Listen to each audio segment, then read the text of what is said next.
দেখুন কত সুন্দর ফুলে গেছে। প্রত্যেকটা কিন্তু এরকমভাবে ফুলে যাবে বন্ধুরা। আর একটাও আমার বানানো হয়ে গেল।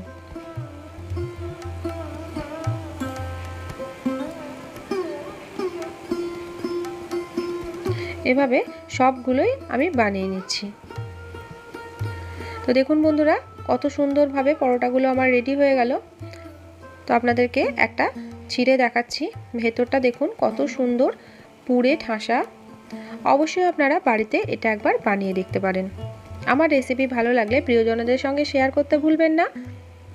আজকের মতো আসি বন্ধুরা, দেখা হবে অন্য কোনো দিন অন্য কোনো একটা রেসিপির সাথে। সবাই